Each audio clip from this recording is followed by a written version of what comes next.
The bullet missed Violet Zimmerman's head by inches, shattering the window of the general store behind her and sending glass raining down onto the boardwalk like deadly confetti. She dropped to the ground without thinking, her heart hammering against her ribs as chaos erupted around her in the dusty street of Colorado City. The year was 1878, and violence was no stranger to this Colorado town nestled at the base of the Rocky Mountains. But Violet had never expected to find herself in the middle of a gunfight on what should have been an ordinary Tuesday afternoon. She pressed herself flat against the rough wooden planks of the boardwalk, her simple cotton dress collecting dirt and splinters as more shots rang out above her head. Men were shouting, horses were screaming, and somewhere in the confusion, she heard a woman crying. Violet squeezed her eyes shut and tried to make herself as small as possible, praying that whoever was firing would run out of ammunition soon or that the sheriff would arrive to restore order. She had only been in Colorado City for 3 days, having traveled from St. Louis after her aunt had passed away and left her a small inheritance. The plan had been simple: take the money, start fresh in a new place, perhaps open a dress shop or find work as a seamstress. Getting killed in a street brawl had definitely not been part of that plan. The shooting stopped as suddenly as it had started, leaving behind an eerie silence broken only by the nervous stamping of horses and the low murmur of gathering townspeople. Violet remained frozen where she was, too frightened to move, her cheek pressed against the weathered boards. She could smell gun smoke and dust, and something else she couldn't quite identify, something metallic and wrong. "Miss, are you hurt?" The voice came from somewhere above her, deep and concerned, with a slight drawl that marked the speaker as someone who had spent considerable time under western skies. "Miss, can you hear me?" Violet opened her eyes and found herself looking at a pair of worn leather boots, the kind that had seen hard use in many miles. Slowly she lifted her gaze, taking in long legs clad in dusty denim, a gun belt slung low on narrow hips, a dark vest over a blue cotton shirt, and finally a face that made her breath catch despite her terror. The man crouching beside her had to be somewhere in his mid-20s, with dark hair that needed cutting, a strong jaw shadowed with several days of stubble, and the most striking gray eyes she had ever seen. Those eyes were fixed on her with genuine worry, and she realized with a start that he was waiting for her to respond. "I think so," she managed, her voice coming out smaller than she would have liked. "I don't think I was hit." "Let me help you up," he said, extending a hand. His fingers were calloused and strong, the hand of someone who worked hard for a living, and when Violet placed her smaller hand in his, he lifted her to her feet with surprising gentleness. "Easy now. You might be a bit shaky after that scare." He was right. Her legs felt like water beneath her, and she swayed slightly, gripping his hand harder to keep from falling. His other hand came up to steady her elbow, and she found herself standing far closer to this stranger than propriety would normally allow. She could see a small scar above his left eyebrow, and the way his eyes had small lines at the corners, as if he spent a lot of time squinting into the sun. "Thank you," Violet said, finally finding her voice properly. "What happened? Who was shooting?" "Couple of drifters decided to rob the bank," the cowboy explained, still holding her elbow as if he was afraid she might collapse. "They came out firing wild when they realized the sheriff had been tipped off. You just had the bad luck to be in the wrong place at the wrong time. My name is Fletcher Yates, by the way. I work at the Double R Ranch, about 5 miles north of town." "Violet Zimmerman," she replied automatically, the ingrained manners her mother had taught her overriding her shock. "I just arrived in Colorado City a few days ago. I am staying at the boarding house on 3rd Street. "Mrs. Henderson's place," Fletcher said with a nod. "That is a respectable establishment. You visiting family?" "No, I came here to start over," Violet admitted, not entirely sure why she was telling this to a complete stranger. Perhaps it was the way he was looking at her, as if he genuinely cared about her answer, or perhaps it was simply the relief of still being alive. "My aunt passed away and left me a small inheritance. St. Louis had too many memories, and I wanted to try something new." Fletcher's expression softened with understanding. "I am sorry for your loss. Starting over takes courage, especially for a woman traveling alone. Colorado City is a decent town, for the most part. Though, as you just saw, it can get rough sometimes. The mining camps bring in all sorts, and not all of them are interested in honest work." Before Violet could respond, a portly man wearing a sheriff's badge pushed through the gathering crowd, his face red from exertion. "Fletcher, you see which way those bastards rode out? We got a posse forming up." Headed east toward the canyon, Fletcher replied, his voice taking on a more businesslike tone. They were riding pintos, and one of them was trailing blood, so I would guess someone winged him. Should not be too hard to track, especially with the ground still soft from yesterday's rain. The sheriff nodded grimly. You riding with us?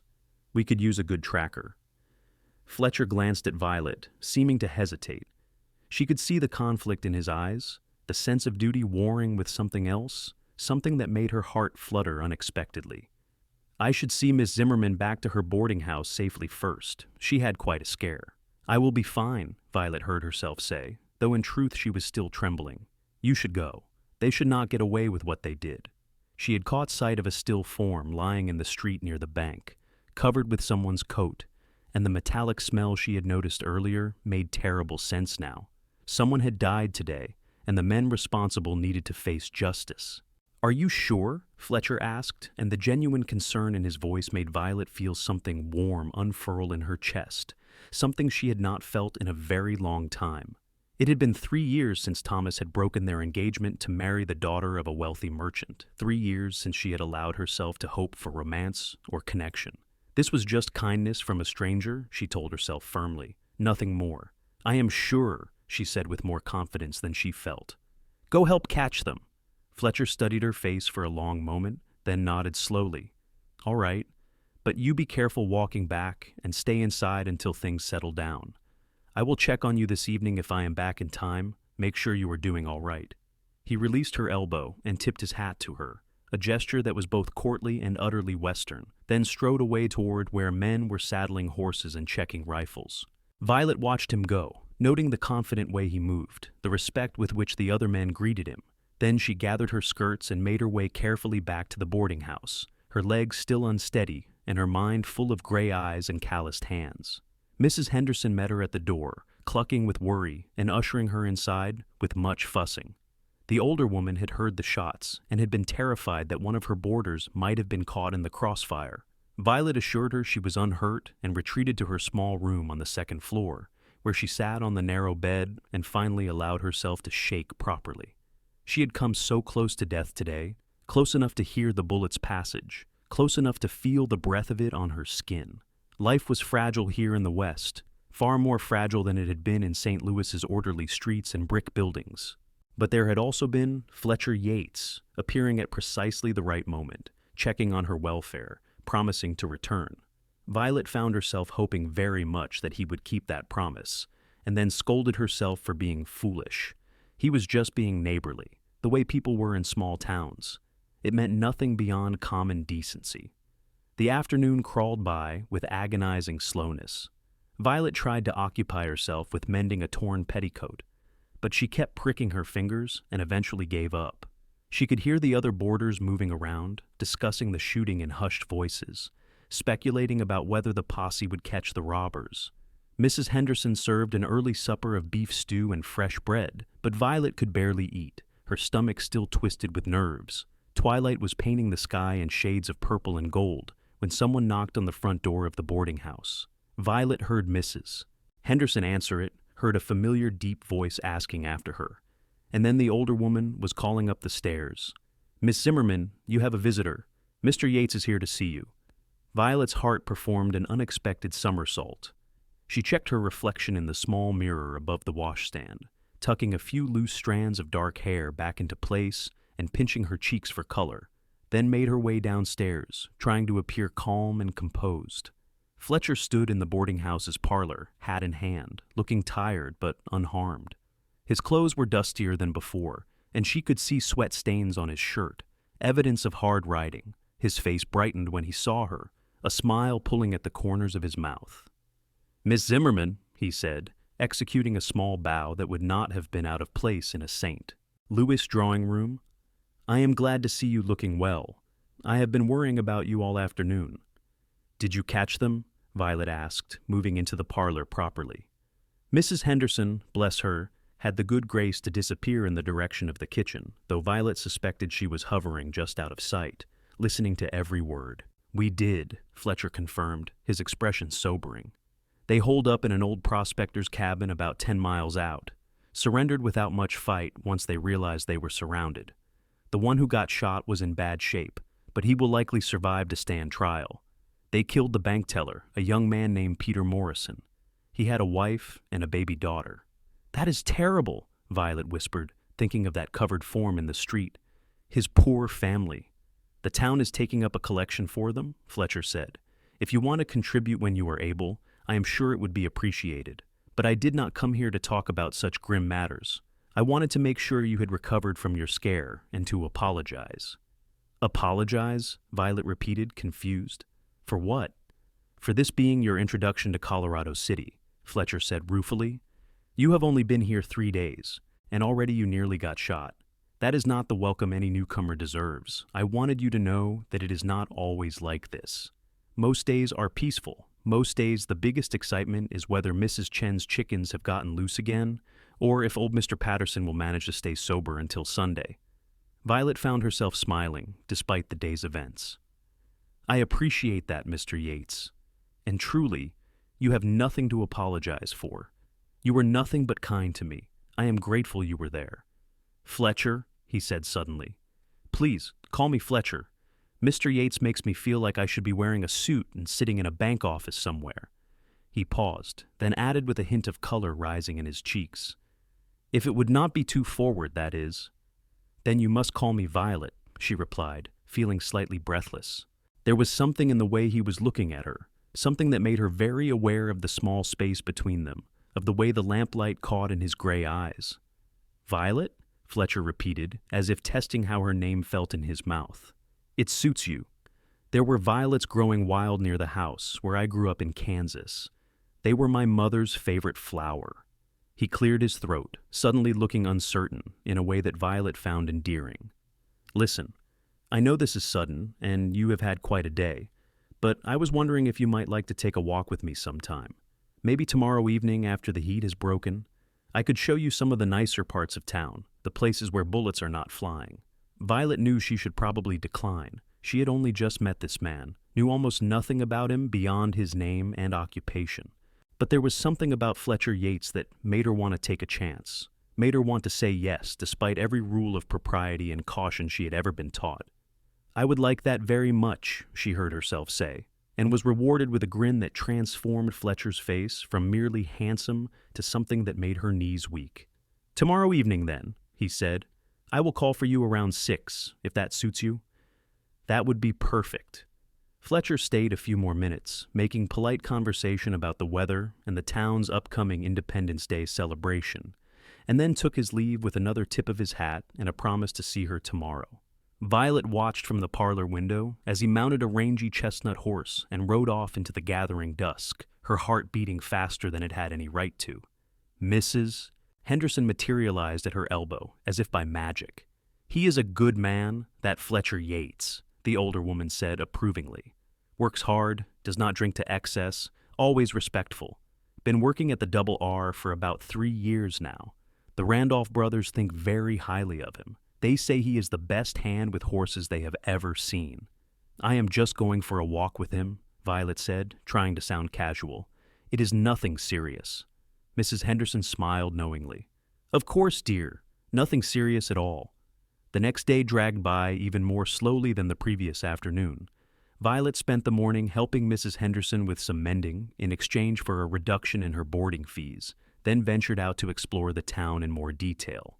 Colorado City was smaller than St. Louis, with only a few main streets, but it had a certain rough charm. The mountains loomed to the west, their peaks still white with snow, despite the summer heat. The air was thinner here than she was used to, and drier, making her lips chap and her skin feel tight. She found a small dress shop run by a Frenchwoman named Madame Bouchard, who turned out to be from Quebec rather than France, but who made absolutely beautiful garments. They talked for over an hour about fashion and techniques, and by the time Violet left, she had the beginnings of a plan forming in her mind. Madame Bouchard was getting older and complained of her eyes giving her trouble with the fine work. Perhaps there might be an opportunity there for Violet to establish herself, to find her place in this community. But such thoughts fled entirely when 6 o'clock approached and she found herself changing into her best dress, a soft green cotton with cream-colored lace at the collar and cuffs. It was not fancy by St. Louis standards, but it was pretty and fit her well, emphasizing her small waist and the curve of her figure. She had brown hair that she usually wore in a simple style, and hazel eyes that sometimes looked more green and sometimes more brown depending on the light. She was not a beauty, she knew, but she was pleasant to look at, and as she studied her reflection in the mirror, she found herself hoping that Fletcher would think so too. He arrived precisely at 6, looking freshly washed and wearing a clean shirt, his dark hair still damp and slicked back. The smile that lit his face when Violet came down the stairs made all her primping feel worthwhile. "You look beautiful," he said simply, and the sincerity in his voice made Violet blush with pleasure. "Thank you," she replied, accepting the arm he offered. "You look very nice as well." They walked through the town as the heat of the day began to fade, Fletcher pointing out various landmarks and sharing stories about the people they passed. He had an easy way of talking that made Violet feel comfortable, and she found herself laughing more than she had in months. He showed her the church, a simple white building with a bell tower, and told her about the enthusiastic but tone-deaf choir. He pointed out the school, which doubled as a community center for dances and meetings. He introduced her to various townspeople they encountered, and Violet noticed how everyone seemed to genuinely like Fletcher, how they greeted him warmly and treated him with respect. "You have really made a life here," Violet observed as they strolled along the edge of town, where the buildings gave way to open land, and the view of the mountains was unobstructed. "People seem very fond of you." Fletcher shrugged, looking slightly embarrassed. "I try to be a good neighbor. My father always said that a man is measured by how he treats others, especially those who can do nothing for him. I have tried to live by that." "Tell me about your family," Violet said, genuinely curious. "You mentioned your mother liked violets." Fletcher's expression grew wistful. "My parents had a small farm in Kansas. Nothing fancy, just enough to get by. My father was a good man, hard-working and honest. My mother was the kindest person I ever knew. She could find something good to say about anyone, even the ornery old banker in town who everyone else hated." He paused, kicking at a stone on the path. "They both died of cholera when I was 19. There was an outbreak that swept through our area. I survived, but they did not. After that, there did not seem to be much point in staying. I sold the farm and headed west, looking for a fresh start." "I am so sorry," Violet said softly, her hand tightening on his arm. "That must have been terrible." "It was a long time ago," Fletcher said, though she could hear the lingering pain in his voice. 6 years now. I still miss them, especially my mother, but the pain has dulled with time. What about you? You said you were starting over. What are you leaving behind in St. Louis?" Violet considered how much to share, then decided that Fletcher had been honest with her, and she owed him the same courtesy. "My parents died too, though not as suddenly as yours. My father had a bad heart, and he passed 5 years ago. My mother followed him 2 years later. I think she simply did not want to live without him. They were very much in love, even after 25 years of marriage." She smiled sadly at the memory. "After my mother died, I lived with my aunt, my mother's older sister. She was good to me, but she was elderly and not in the best health. I was engaged to be married to a man named Thomas Brennan. He was a clerk in a law office, respectable and steady. I thought we would be happy." "What happened?" Fletcher asked gently when she fell silent. "He met someone else," Violet said simply. "The daughter of a wealthy merchant. She had a larger dowry and better connections. Thomas broke our engagement and married her within 3 months. My aunt was furious on my behalf, but I was just tired. Tired of trying to fit into society's expectations. Tired of measuring my worth by whether I could catch a husband. When my aunt passed away last month and left me her savings, I realized I had a choice. I could stay in St. Louis and become one of those pitied spinsters who haunts church socials, or I could go somewhere new and build a different kind of life. So, here I am." "Thomas Brennan was a fool," Fletcher said with such conviction that Violet blinked in surprise. "Any man who would choose money and connections over you has his priorities completely backward. You deserve better than that." "You barely know me," Violet pointed out, though she felt a warm glow at his words. "I know enough," Fletcher said firmly. "I know you have courage because you got up and kept going after nearly being shot. I know you have kindness because you were worried about Peter Morrison's family, even though you never met him. I know you were willing to take risks because you left everything familiar to start over in a place where you knew no one. Those are the things that matter, not dowries or connections. They had reached a slight rise that overlooked the town, and Fletcher led her to a large flat rock where they could sit and watch the sunset, painting the sky in brilliant shades of orange and pink. The mountains stood like sentinels in the distance, their peaks turning gold in the fading light. It was beautiful in a way that was completely different from St. Louis, wild and open and free. "I think I am going to like it here," Violet said softly, and Fletcher's hand found hers, his fingers intertwining with hers in a way that felt both thrilling and perfectly natural. "I hope so," he said quietly. "I really hope so." They sat together in comfortable silence, watching the day fade into night, and Violet felt something she had not felt in years. Hope. Hope that maybe, just maybe, she had made the right choice in coming west. Hope that maybe this cowboy with the kind eyes and gentle hands might be the fresh start she had been seeking. Over the following weeks, Fletcher became a constant presence in Violet's life. He called on her regularly, taking her on walks, introducing her to more of the town's residents, showing her the countryside around Colorado City. On Sundays, they attended church together, sitting side by side in the simple wooden pews while Reverend Matthews delivered his sermons. Afterward, they would often join the community picnics that were held in the shade of a large cottonwood grove just outside town. Violet found work with Madame Bouchard, just as she had hoped. The French woman was delighted to have help with the intricate beading and embroidery that her failing eyesight made difficult, and Violet's skills with a needle proved to be exactly what the shop needed. The work was satisfying, and the pay, while modest, was enough to cover her boarding house fees with a little left over to save. She was building a life here, putting down roots, and with each passing day, Colorado City felt more like home. Fletcher's courtship was steady and sincere. He brought her wildflowers he picked on his rides, arranged for her to see the Double R ranch where he worked, and listened with genuine interest when she talked about her dreams of perhaps opening her own shop someday. The Randolph brothers, who owned the ranch, were pleasant men in their 40s who clearly valued Fletcher's work. They ran a large operation, breeding and training horses for sale to the army and to other ranchers, and Fletcher's skill with the animals was evident.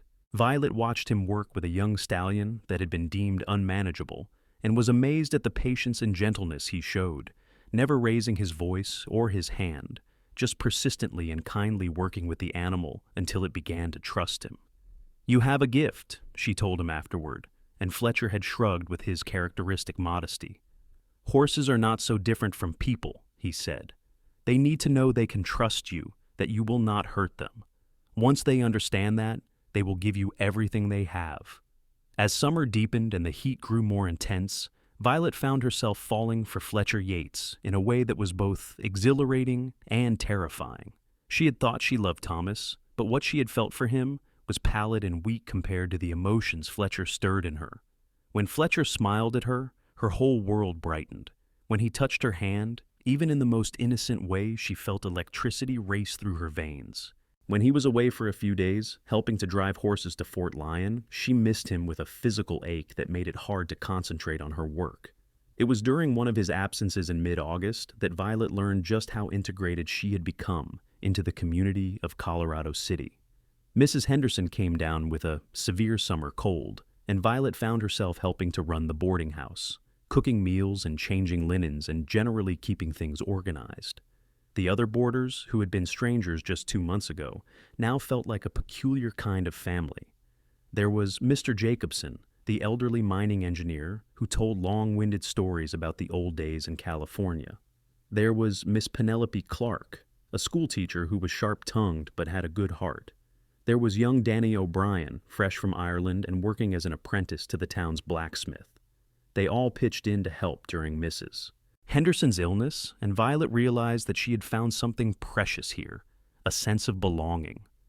When Fletcher returned from Fort Lyon, dusty and tired, but with good news that the Randolph brothers had secured a large contract with the Army, Violet ran to meet him in a way that would have scandalized her former self.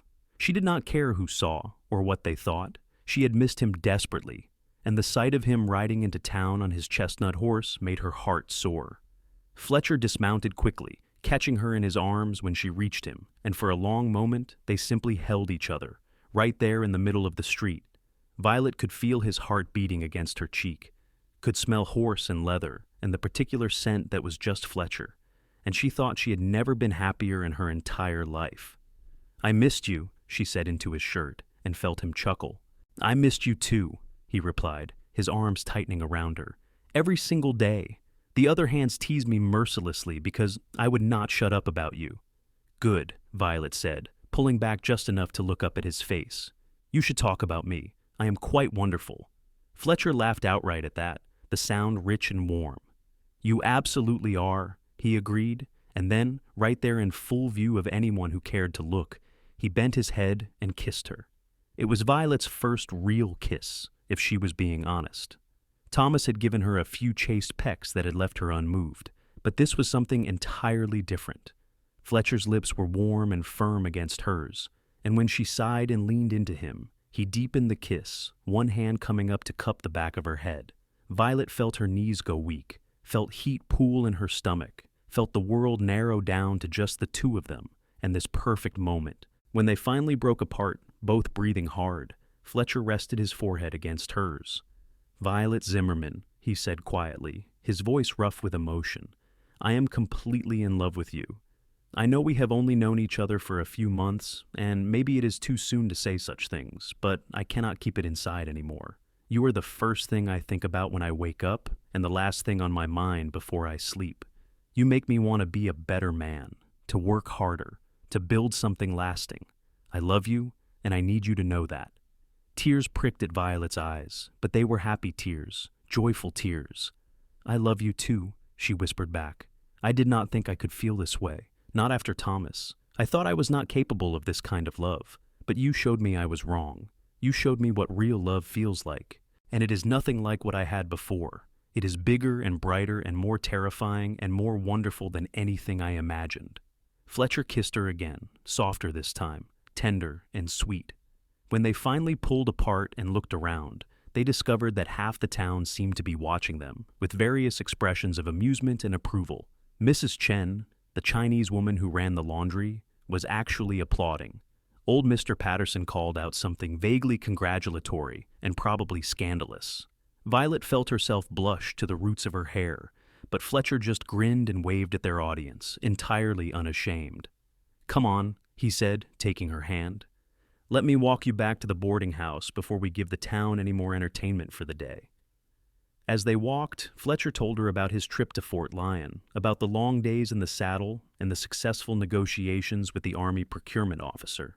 But Violet could tell there was something else on his mind, something that made him seem slightly nervous. "What is it?" she finally asked as they reached the boarding house steps. "You seem like you want to say something else." Fletcher took a deep breath, then pulled her to face him fully, his hands gripping hers. "I want to marry you, Violet. I know I should probably wait longer, court you properly for at least a year like people are supposed to, but I am not a patient man when it comes to things that matter, and you matter more than anything else in my life. I do not have much to offer. I have saved up a bit of money, enough that we could rent a small house here in town, but I am just a ranch hand. I do not own land or have any fancy prospects. What I do have is 2 strong hands, a willingness to work hard, and a heart that belongs completely to you. If you will have me, I promise I will spend every day for the rest of my life, making sure you never regret saying yes." Violet felt fresh tears spilling down her cheeks. "You have more to offer than you know," she said, her voice shaking with emotion. "You have kindness and decency and a good heart. You have shown me what it means to be cherished and valued for who I am, not for what I can bring to a marriage. Yes, Fletcher Yates, I will marry you. 1,000 times. Yes." Fletcher let out a whoop of pure joy and swung her around in a circle, both of them laughing like children. When he set her down, he fumbled in his vest pocket and produced a simple gold ring. "It was my mother's," he explained, his voice rough. "The only thing of hers I kept. I would be honored if you would wear it." The ring was a little loose on Violet's finger, but she did not care. She stared at it through her tears, this tangible symbol of Fletcher's love and commitment, and felt a sense of rightness settle over her. This was meant to be. All the pain and loss that had brought her to Colorado City, all the uncertainty and fear had led her to this moment, to this man, to this new life she was building. They were married 3 weeks later in the simple white church, with most of the town in attendance. Reverend Matthews performed the ceremony with his usual long-windedness, but Violet barely heard the words. She was too focused on Fletcher, standing beside her in his best suit, his gray eyes never leaving her face. She wore a new dress that she and Madame Bouchard had worked on together, a cream-colored silk with delicate embroidery at the bodice.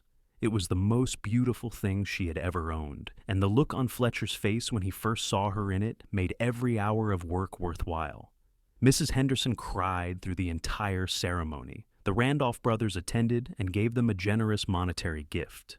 Madame Bouchard gave Violet the day off, which was gift enough, though she also presented them with a beautiful quilt she had been working on in secret. Even gruff Mr. Patterson showed up, mostly sober, and shook Fletcher's hand with gruff approval. The reception was held in the churchyard, with tables laden with food that various townswomen had contributed. There was fiddle music and dancing, and Violet found herself being whirled from partner to partner, as was tradition, though her eyes kept finding Fletcher across the crowd. Every time their gazes met, he would smile at her with such love and pride that she felt her heart might burst. As evening approached, Fletcher borrowed a wagon from the Randolphs and helped Violet up onto the seat. They had rented a small house on the edge of town, just 2 rooms and a kitchen, but it was theirs. The townspeople threw rice and called out good wishes as they drove away, and Violet leaned against Fletcher's shoulder, feeling happier than she had ever thought possible. Their wedding night was tender and sweet, Fletcher approaching her with a gentleness that made Violet love him even more. He took his time, making sure she felt safe and cherished, and when they finally came together as husband and wife, Violet understood for the first time what all the fuss was about. This was what intimacy was supposed to be, this joining of bodies and hearts and souls. This was what she had been missing with Thomas, though she had not known it at the time. Afterward, they lay tangled together in their narrow bed, Fletcher's arms wrapped around her, and talked quietly about their dreams and plans. Fletcher wanted to save enough money to buy a small piece of land where he could raise horses himself. Violet wanted to eventually open her own dress shop. They both wanted children, several of them, and a life filled with love and laughter and hard work. "I am going to make you happy," Fletcher promised, his lips against her hair. "Whatever it takes, I am going to make sure you never regret choosing me." "I could never regret this," Violet assured him, tilting her head back to kiss his jaw. "You are the best thing that ever happened to me," Fletcher Yates. They fell asleep wrapped in each other's arms, and Violet thought that this perfect contentment was worth every moment of pain and uncertainty that had brought her here. The following months passed in a blur of happiness and hard work. Violet continued working with Madame Bouchard, whose eyesight continued to deteriorate despite the best efforts of the traveling doctor, who passed through town periodically. Fletcher worked long hours at the Double R, often leaving before dawn, and not returning until after dark, but he always came home to Violet with a smile on his face and stories about his day. They were building a life together, slowly and steadily, saving every penny they could spare toward their dream of owning their own land. In early October, Violet realized she was pregnant. She had suspected for a few weeks, but had not wanted to say anything until she was certain. When she finally told Fletcher, his reaction was everything she had hoped for and more. He picked her up and spun her around, then immediately set her down and fussed over whether he had been too rough, whether he might have hurt her or the baby. Violet laughed at his concern and assured him that she was not made of glass, but Fletcher's protective instincts only intensified as her pregnancy progressed. Winter came to Colorado with a vengeance that year, snow falling thick and heavy, blanketing the town and making travel difficult. Fletcher worked less during these months, as there was less that could be done with the horses in such weather, but the Randolph brothers kept him on through the winter, having him help with repairs to barns and fences and other maintenance work. Money was tighter during these months, but they managed, supplementing their income by taking in extra mending that Violet could do at home. It was during one of the worst snowstorms in late January that the incident occurred that would become a cornerstone story in their family history. The tale of how Fletcher Yates proved beyond any doubt that he was a man worth his salt.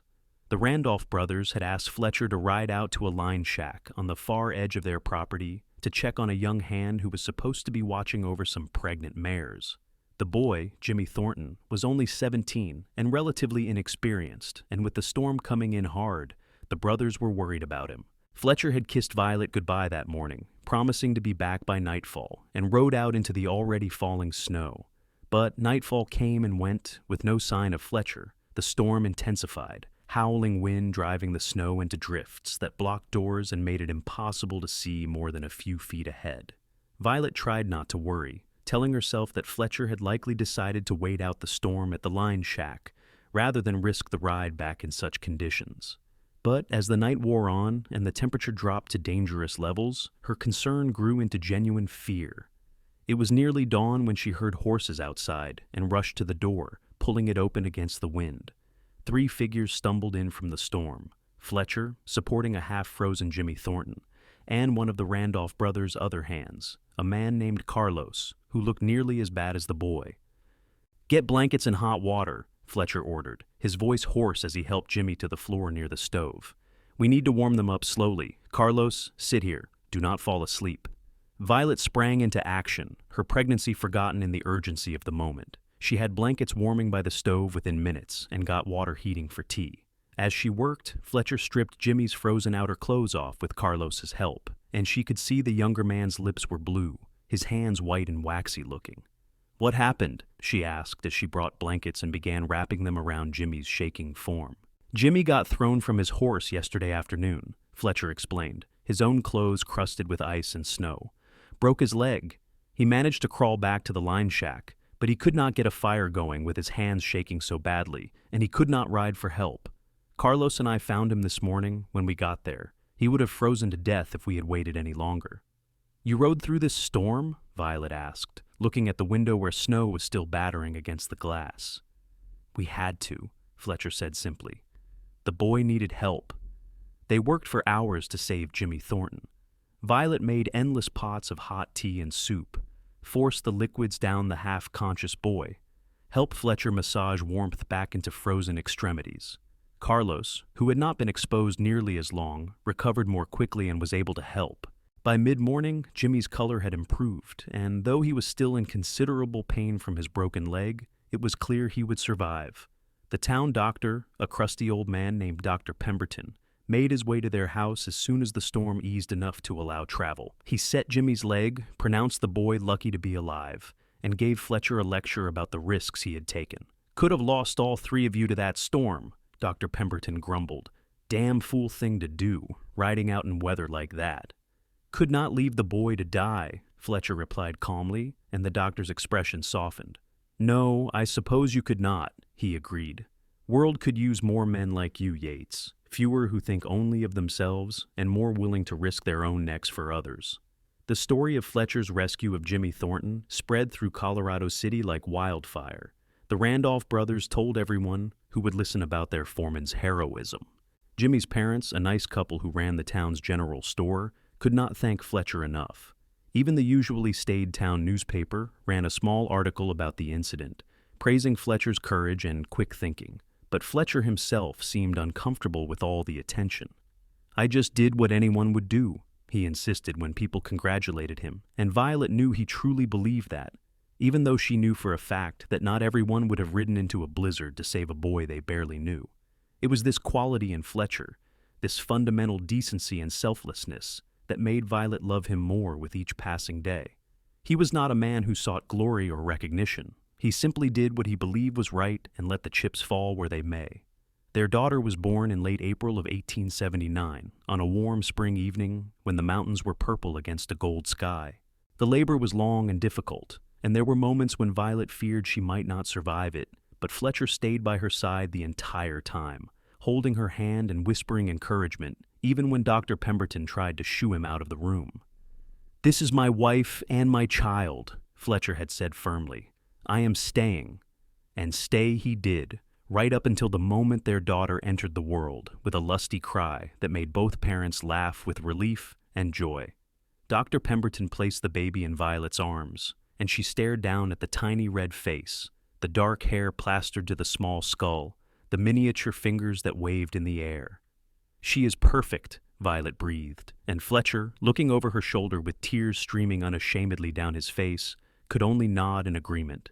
They named her Sarah, after Fletcher's mother, and from the moment she was born, she had her father wrapped around her tiny finger. Fletcher was a devoted father, coming home each evening eager to hold his daughter, changing her diapers without complaint, walking the floor with her during the nights when she was fussy.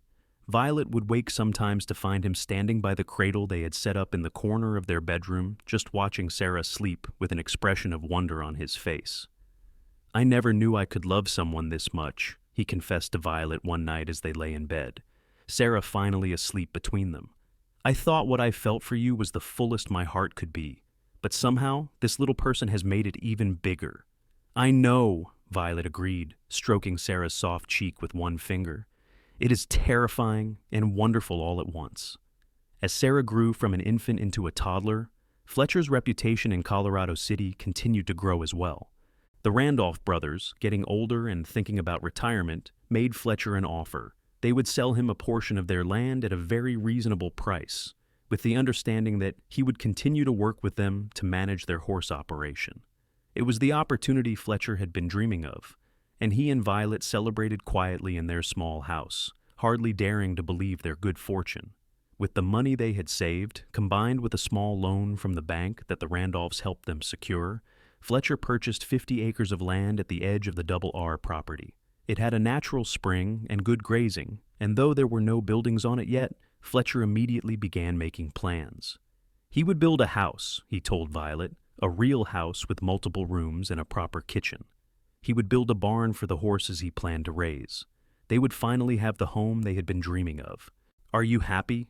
Fletcher asked Violet one evening as they sat on the porch of their little rented house, watching Sarah toddle around the yard chasing butterflies.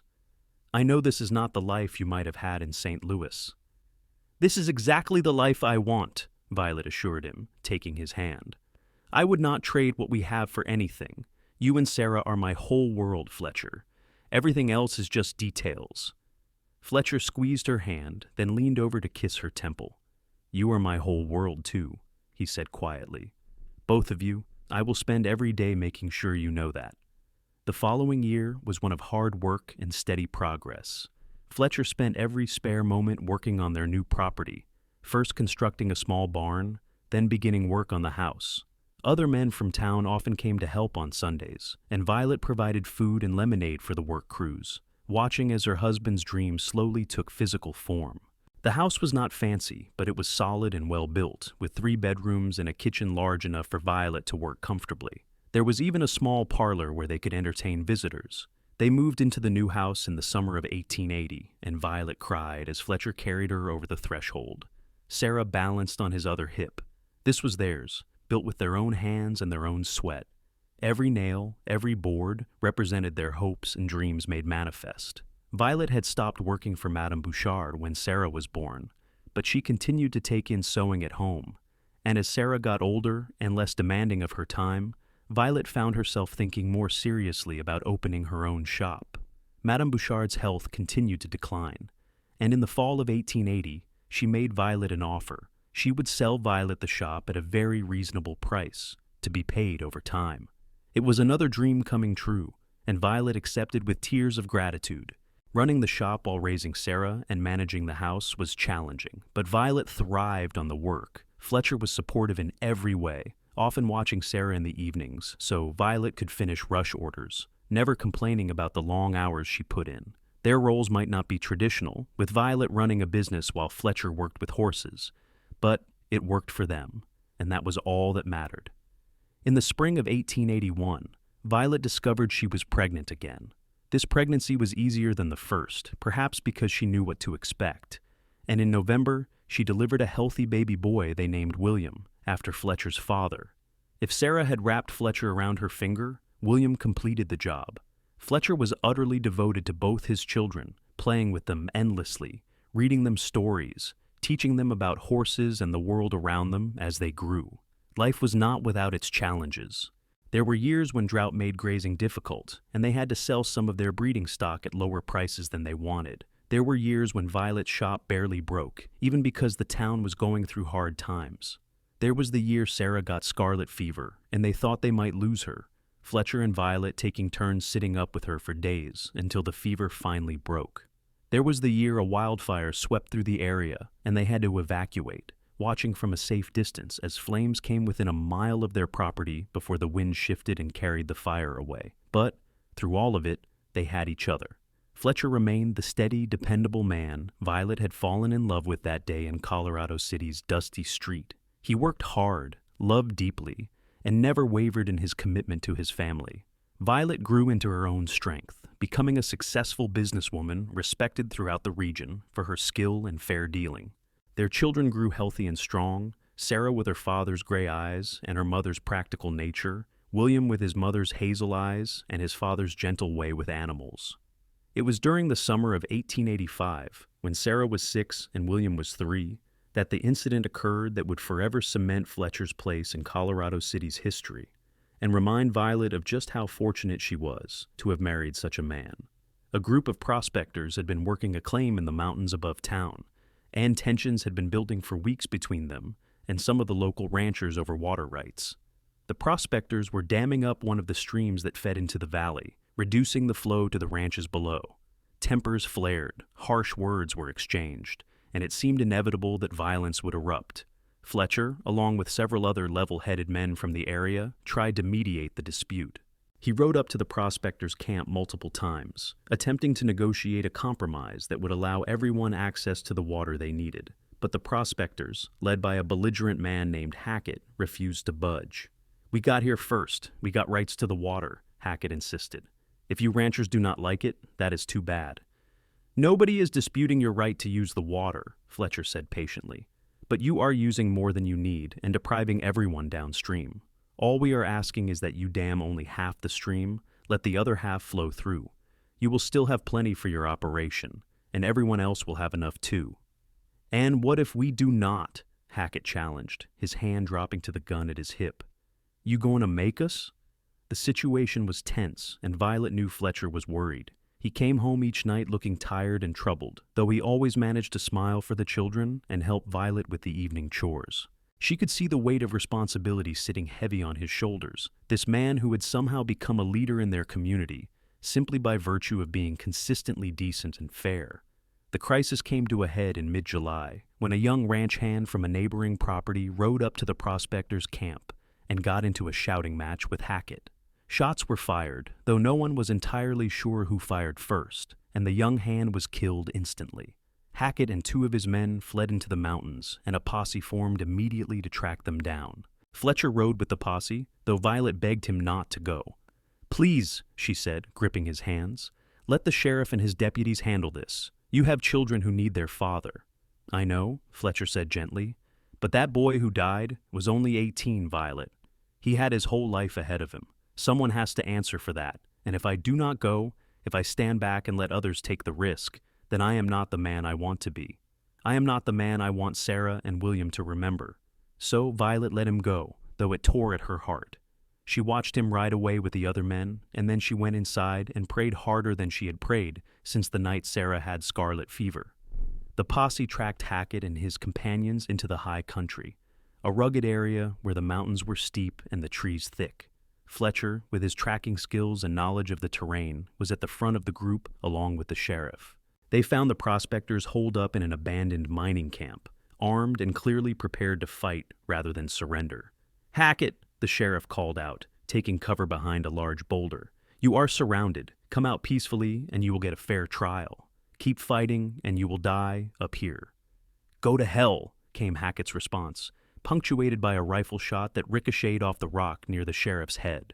The standoff lasted for hours. The prospectors were in a defensible position and had plenty of ammunition. The posse could not approach without exposing themselves to fire, and charging the position would cost lives. Fletcher studied the situation, looking for a way to end things without more bloodshed, and finally thought he saw a possibility.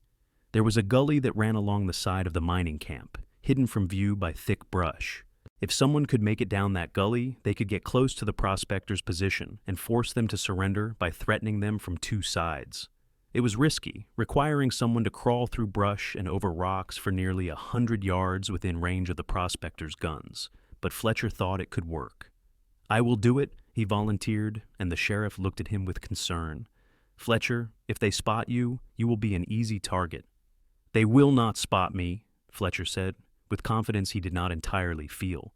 "I have hunted enough deer in country like this. I know how to move quietly." The other men provided covering fire, while Fletcher slipped into the gully and began his careful approach. It was nerve-wracking work, moving inches at a time, freezing whenever a twig snapped or a rock shifted. He could hear the prospectors talking among themselves, could smell the smoke from their fire. His heart was pounding so hard, he was sure they must be able to hear it. It took him over an hour to cover that 100 yards, but finally he was in position, his rifle trained on the prospectors' backs. "Drop your weapons," he called out, his voice steady despite his racing heart. "You are surrounded on all sides now. There is no escape." Hackett spun around, bringing his gun up, and for a terrible moment, Fletcher thought he was going to have to shoot the man. But one of Hackett's companions, a young fellow who looked terrified, threw down his rifle and put his hands up. "I do not want to die for this," the young man said. "I am done." The third prospector, seeing his companion surrender, did the same. Hackett stood alone, his gun still raised, his face twisted with fury. Then, slowly, he lowered his weapon and let it drop to the ground. "You will hang for this," he spat at Fletcher. "That will be for a jury to decide," Fletcher replied evenly. "But at least nobody else has to die today." The prospectors were brought back to town under guard and locked up to await trial. The young ranch hand who had been killed received a proper funeral, and his family, while devastated, found some comfort in knowing that justice would be served. Fletcher came home to Violet late that evening, dusty and exhausted, and she threw herself into his arms and held him tight, not caring that he was filthy and smelled of sweat and smoke. "Do not ever scare me like that again," she whispered fiercely into his chest. "I will try not to," Fletcher promised, though they both knew that if duty called again, he would answer. It was who he was, this man she had married, and while it sometimes frightened her, she would not change him for anything. Hackett and his companions were tried and convicted of murder. Hackett was sentenced to hang, while the other two received prison terms. The water dispute was resolved through proper legal channels, with the court ordering a fair division of resources that satisfied most parties involved. Peace returned to the valley, and life went on. As Sarah and William grew older, they heard the stories about their father's various acts of courage and heroism, but Fletcher always downplayed his role. "I just did what needed doing," he would say with a shrug. Nothing special about that. But Violet knew better. She knew that the willingness to do what needed doing, especially when it was hard or dangerous, was exactly what made Fletcher special. He was not a man who sought glory or fame. He simply lived according to his principles and let his actions speak for themselves. In the autumn of 1887, Violet discovered she was pregnant for a third time. At 35, she was older now, and this pregnancy was more difficult than the previous two. Dr. Pemberton, now quite elderly himself, warned her to take things easy, and Fletcher was beside himself with worry. He hired a young woman named Emma to help with the housework and watching the children, and he insisted that Violet rest as much as possible. Their second son was born in May of 1888, a lusty baby with a shock of dark hair and lungs that could wake the dead. They named him Thomas, not after Violet's former fiancé, but after Fletcher's grandfather, though Violet sometimes thought about the irony of the name. This Thomas would grow up loved and cherished, would know security and devotion, would never have to question his worth or his place in the world. As the years rolled by, Fletcher's horse breeding operation grew and prospered. He developed a reputation for producing animals that were both strong and gentle, perfect for farm work or family use. People came from hundreds of miles away to buy Fletcher Yates's horses, and the money he earned allowed them to expand their property and improve their home. Violet's dress shop remained successful as well, and between them, they were able to provide well for their children and even save a substantial amount for the future. Sarah grew into a clever, capable young woman who showed an early aptitude for business. She helped in both her parents' enterprises, learning horse management from her father and sewing from her mother. But what she really loved was working with numbers and managing accounts. Fletcher laughingly predicted she would end up running a bank someday. William inherited his father's gentle nature and his way with animals. From the time he could walk, he was following Fletcher around the ranch, mimicking everything his father did. By the time he was 10, he could gentle a green horse almost as well as Fletcher himself, and it was clear he would follow in his father's footsteps. Young Thomas was still finding his way, a bright, energetic child who seemed interested in everything and committed to nothing. He loved hearing his father's stories about the old days, the adventures and dangers, and Violet sometimes worried he would grow up seeking excitement, rather than appreciating the peaceful life they had built. In 1893, when Sarah was 14, William was 12, and Thomas was 5, tragedy struck the family again. Dr. Pemberton, who had delivered all 3 children and had been a friend to the family for years, passed away in his sleep at the age of 78. His death hit the community hard, and Violet found herself crying, not just for the loss of a friend, but for the reminder that time was passing, that the world she and Fletcher had built was not static, but constantly changing. The new doctor who took over Pemberton's practice was a young man fresh from medical school back east, full of modern ideas and new techniques. Dr. James Whitmore was competent, but lacked Pemberton's warmth and humor, and Violet found herself missing the old man's crusty bedside manner. It was also in 1893 that Fletcher and Violet faced one of their greatest tests as parents. Sarah, at 14, announced that she had received a marriage proposal from a young man named Robert Lancaster, the son of a wealthy ranch owner from the next county over. Robert was 18, handsome and charming, and Sarah was convinced she was in love. Fletcher's face when Sarah made this announcement was something Violet would never forget. He looked as if someone had punched him in the stomach. "You are too young," he said flatly. 14 is far too young to be thinking about marriage." "Mother was only 20 when she married you," Sarah pointed out with the devastating logic of youth. "That was different," Fletcher said weakly, then looked to Violet for help. "Your father is right, sweetheart," Violet said gently. 14 is very young. You have not even finished your schooling yet. Why the rush? If Robert truly loves you, he will be willing to wait a few years." "But he might not wait," Sarah said, tears gathering in her eyes. "He might find someone else, and I love him so much, I cannot bear the thought of losing him." The argument went on for days, with Sarah tearful and stubborn, Fletcher protective and worried, and Violet trying to mediate between them. Finally, Fletcher sat down with Sarah and had a long, serious conversation. "I know you think you love this boy," he said gently. "And maybe you do. But love is not just a feeling, Sarah. It is a choice you make every single day. It is choosing to be patient when the other person is difficult. It is choosing to forgive when they make mistakes. It is choosing to work together through hard times rather than giving up. You are too young to understand that yet, and I do not mean that as an insult. I mean that you have not lived enough life to know what real commitment requires." "How can you say that?" Sarah cried. "You and Mother were young when you married." "Your mother was 20 and I was 25, Fletcher corrected. "That is different from 14 and 18. And even at those ages, we struggled sometimes. There were moments when the reality of marriage did not match what we expected, when money was tight and tempers were short. But we got through those times because we were mature enough to work through them. I am not saying you can never marry Robert. I am saying wait. Finish growing up first. If what you feel is real, it will still be there in a few years." "And if he will not wait?" Sarah asked in a small voice. "Then he is not the man for you," Fletcher said firmly. "Any man worth having will respect you enough to wait until you are ready." In the end, Sarah agreed to postpone any engagement, though she was not happy about it. Robert Lancaster, to his credit, agreed to wait, though Fletcher was fairly certain the boy was not pleased about it either. But Fletcher was adamant that his daughter would not marry until she was at least 18, and Violet supported him completely. "Was I too harsh?" Fletcher asked Violet later that night as they lay in bed. "Not at all," Violet assured him. "You were exactly right. 14 is far too young. I shudder to think what my life would have been like if I had married at that age. Sometimes I cannot believe our baby girl is old enough to be talking about marriage," Fletcher said sadly. "It seems like just yesterday I was holding her in my arms for the first time." "I know," Violet said, snuggling closer to him. "Time moves too quickly, but that is all the more reason to treasure each day we have." Fletcher wrapped his arms around her, and they lay in comfortable silence for a while before he spoke again. "I was thinking about something today when Sarah was crying about Robert. I was thinking about that first night we spent together before we were married." "Fletcher Yates, we did not spend a night together before we were married," Violet said primly, then laughed. "Unless you are talking about something I have forgotten?" "No, not like that," Fletcher said, chuckling. "I meant the night of the day we met, after the shooting.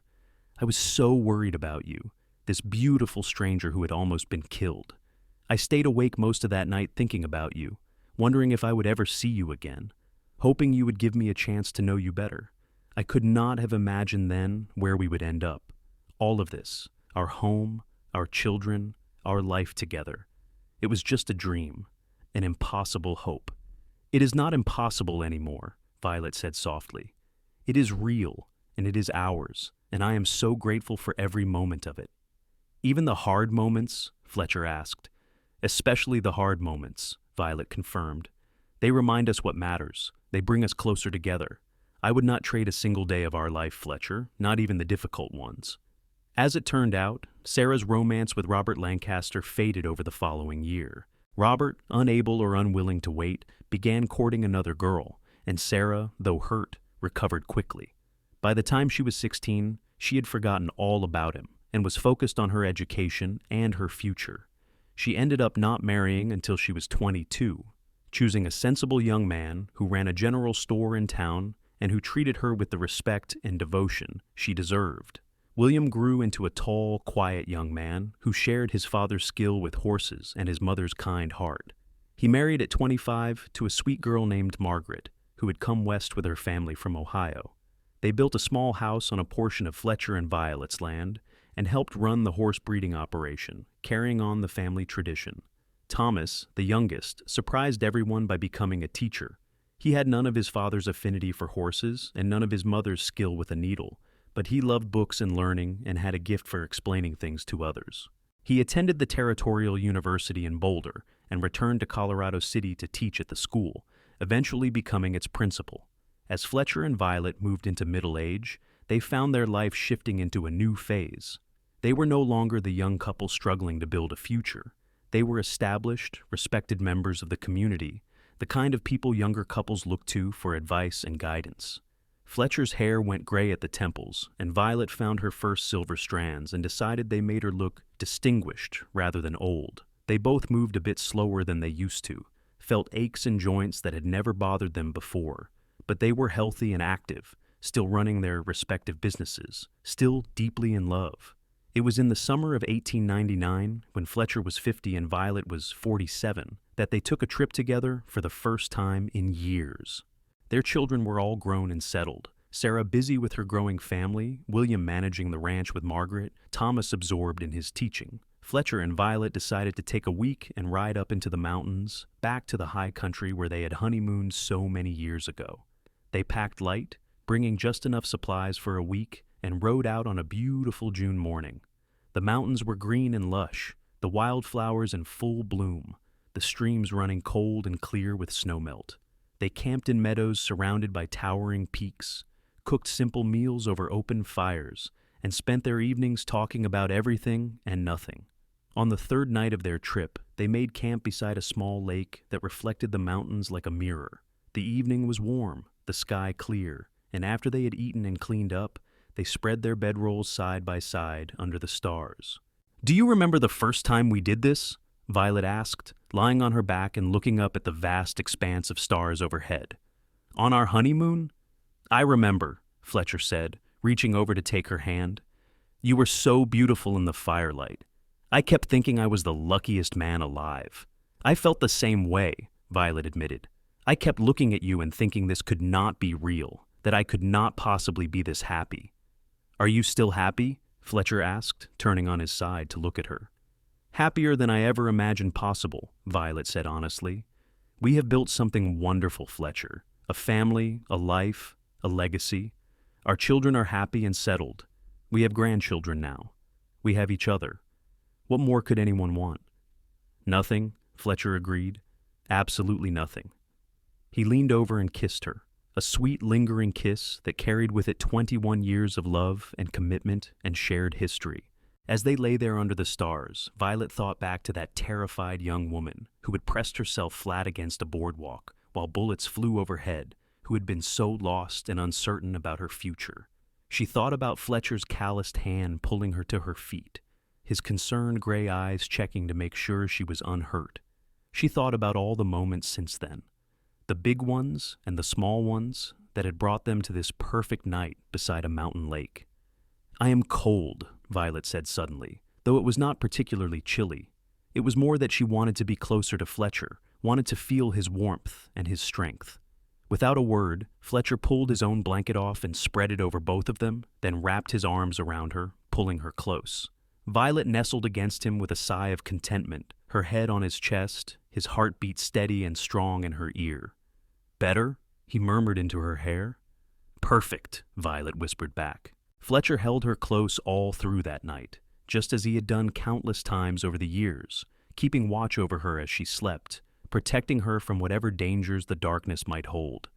It was what he had always done, what he would always do, this man who had promised to spend every day making sure she never regretted choosing him. As Violet drifted off to sleep, warm and safe in her husband's arms, the stars wheeling overhead in their ancient patterns, she thought that if she had her life to live over again, she would not change a single thing. Every moment of pain, every moment of fear, every moment of uncertainty had been worth it to end up here, in this place, with this man. The years that followed were good ones. Fletcher and Violet celebrated their 25th wedding anniversary in 1904 with a party that brought together their children, their grandchildren, and most of the town. Sarah and her husband had 3 children by then. William and Margaret had 2, and even Thomas, despite marrying late, had recently welcomed his first baby. Fletcher was surrounded by family that day, his face glowing with pride and happiness as he raised a glass to toast his wife. "To Violet," he said, his voice thick with emotion. "The bravest, strongest, most beautiful woman I have ever known. 25 years ago, she took a chance on a cowboy who had nothing to offer but his heart. Every day since then, she has made me a better man, a better father, a better human being. I love you more today than I did the day we married, and I will love you even more tomorrow." Violet cried as everyone applauded and cheered, and Fletcher pulled her close for a kiss that had their children groaning and their grandchildren giggling. It was a perfect day, a celebration of everything they had built together, everything they had overcome, everything they had become. In 1910, Colorado City celebrated its 50th anniversary as an incorporated town, and Fletcher and Violet were honored as 2 of its most distinguished citizens.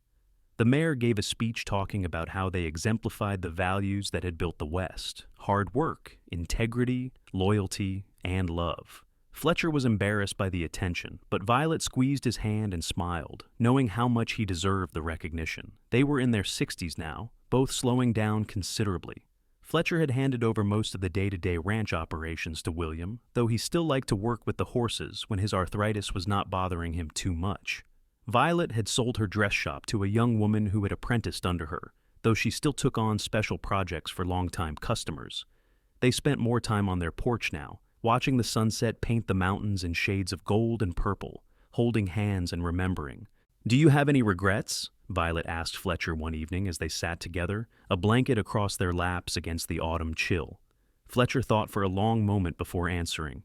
"I regret that my parents did not live to see all of this," he said finally. "To meet you, to know their grandchildren. I think they would have been proud, but regrets about my life with you? Not a single one. Not even when I was stubborn and difficult," Violet teased. "Especially not then," Fletcher said with a grin. "You would not be you without that stubborn streak. Besides, I can be pretty stubborn myself when I want to be." "That is true," Violet agreed, laughing. "We are quite a pair." "The best pair," Fletcher corrected, leaning over to kiss her temple. Fletcher Yates passed away in his sleep in the winter of 1916, at the age of 67. It was peaceful, Violet told their children afterward, trying to comfort them and herself. He had simply gone to bed one night and not woken up. He had not suffered, had not lingered in pain. He had simply moved on to whatever came next. Violet was devastated by his loss, as were their children and grandchildren. Fletcher had been the center of their family, the rock they all depended on, the source of wisdom and strength and unconditional love. The funeral was one of the largest Colorado City had ever seen, with hundreds of people coming to pay their respects to a man who had touched so many lives. Violet stood at the gravesite, supported by her children, and looked at the simple headstone they had chosen. "Fletcher Yates," it read, "beloved husband, father, and friend, a man who did what needed doing." It was perfect, Violet thought. Simple and true, just like Fletcher himself. The years after Fletcher's death were difficult for Violet. She missed him with an ache that never quite went away, missed his presence in the house, his voice, his touch, his quiet strength. But she carried on because that was what Fletcher would have wanted. She spent time with her children and grandchildren, took joy in watching the family grow and thrive. She lived to see Sarah's children marry and start families of their own, making her a great-grandmother. She lived to see William's reputation as a horse breeder surpass even Fletcher's. She lived to see Thomas become one of the most respected educators in Colorado. Violet Zimmerman Yates passed away in the spring of 1924 at the age of 72. She died in the house Fletcher had built for her, surrounded by her children, at peace with a life well lived. Her last words were, "Tell your father I am coming," and she died with a smile on her face, as if she could already see him waiting for her. They buried her next to Fletcher, and on her headstone they carved the words she had requested: Violet Yates, beloved wife, mother, and friend, a woman who chose courage. The house Fletcher built still stands today, occupied now by William's grandson and his family. The dress shop Violet ran is now a historical landmark, preserved as an example of early Colorado commerce. The horse breeding operation Fletcher started continues under the management of his descendants, producing animals that are still sought after throughout the region.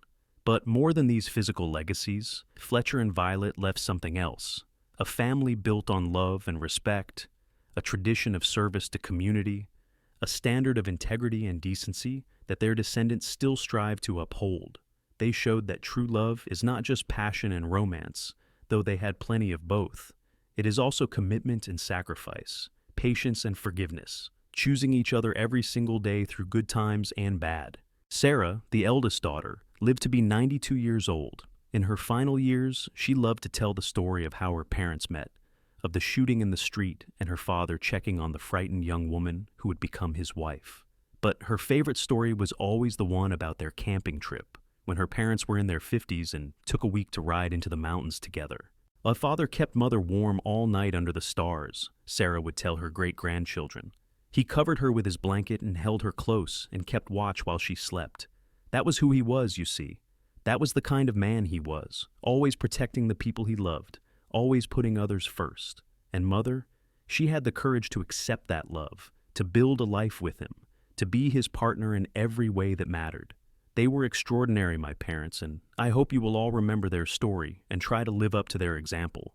And the children would listen, wide-eyed, to this tale of the Old West, of cowboys and danger and true love conquering all. They would ask questions and beg for the story to be told again, never tiring of hearing about their remarkable ancestors, because it was a story worth remembering, worth passing down through the generations. It was a story of how a terrified young woman and a kind cowboy found each other on a dusty Colorado street and built a love that lasted through decades of hardship and joy, of how they raised a family and contributed to their community and lived lives of meaning and purpose.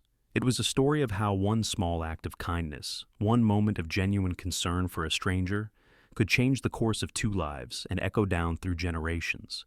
It was a story of how real love, the kind that lasts, is not about grand gestures or dramatic declarations. It is about showing up every day, about choosing to be present and supportive and faithful, about protecting and cherishing and honoring the person you have committed yourself to. It was a story of how Fletcher Yates covered Violet Zimmerman with his blanket and kept watch over her all night long, not just on a camping trip in the mountains, but every day of their lives together. And it was a story with a happy ending, the kind that reminds us that, despite all the hardships and tragedies life can bring, true love really does exist, really can flourish and grow, and create something beautiful that outlasts even death itself. Their love story became legend in Colorado City, a tale told and retold, embellished perhaps but true in its essence. And more than a century after that day when bullets flew in the street and a cowboy helped a frightened young woman to her feet, their great-great-grandchildren still live in the shadow of the mountains, still work the land Fletcher loved, still carry on the traditions and values he and Violet established. Because some stories never really end, they just continue on, passed from generation to generation, inspiring new chapters and new beginnings, reminding us all of what matters most: love, family, integrity, and the courage to build a life worth living. Fletcher and Violet Yates found that courage in each other, and in doing so, they created a legacy that will endure as long as there are people to remember their names and tell their story. A story that began with a bullet missing its mark and a cowboy's kind eyes, And that ended decades later with two people who had lived well and loved deeply, together, always, even beyond death. Their love was the kind that songs are written about, that books are devoted to, that people dream of finding. And the beautiful truth is that they started as strangers, two lonely people looking for something more, who found in each other everything they had been searching for, and so much more besides. That night under the stars, when Fletcher covered Violet with his blanket and held her close, was symbolic of their entire relationship. He protected her, yes, but she gave him purpose and meaning. He kept watch over her, but she made his life worth living. They needed each other, completed each other, and together they built something that neither could have created alone. And that, in the end, is what true love looks like. Not perfect, not without challenges, but constant and committed and worth every sacrifice. Fletcher and Violet Yates knew that, lived that, and left behind a legacy that proves it beyond any doubt. Their story, like all great love stories, reminds us that love is not something that happens to us, but something we choose every single day, through our actions and our words, and our unwavering commitment to the person who has chosen us in return. And in that choosing, in that daily renewal of vows, spoken or unspoken, we find not just happiness, but meaning, not just companionship, but purpose, not just a life, but a life well lived. Fletcher and Violet Yates lived that truth. They showed us how it is done. And their story endures as a testament to the power of love to transform lives, to build families, to create legacies that echo through time. Under the vast western sky, beneath the stars that witness their love, their story continues, as eternal and unchanging as the mountains they called home.